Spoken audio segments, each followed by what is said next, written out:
Well, Israeli Prime Minister Benjamin Netanyahu has been repeatedly condemned as a war criminal by other world leaders during the United Nations General Assembly in New York this week.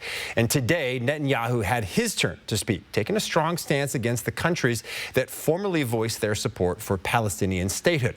This happening while protesters took to the streets in New York.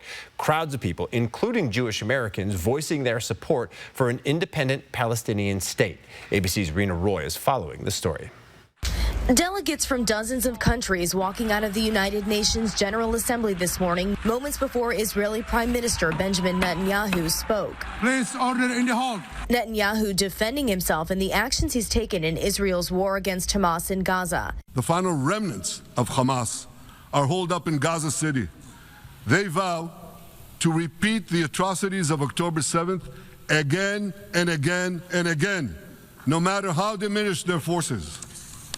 That is why Israel must finish the job. Netanyahu slamming the world leaders who have formally announced their support for an independent Palestinian state during the annual global summit. There's a familiar saying, when the going gets tough, the tough get going. Well, for many countries here, when the going got tough, you caved.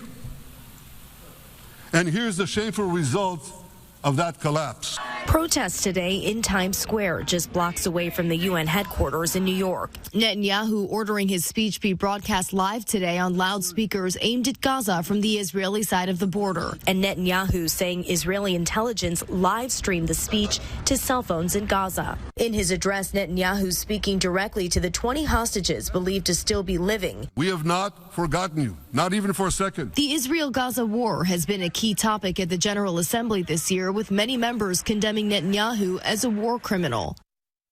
Palestinian President Mahmoud Abbas says the goal is one unified Palestinian state that Hamas would have no role in governing and that they would have to turn over their weapons to Palestinian Authority. Rena Roy, ABC News, New York.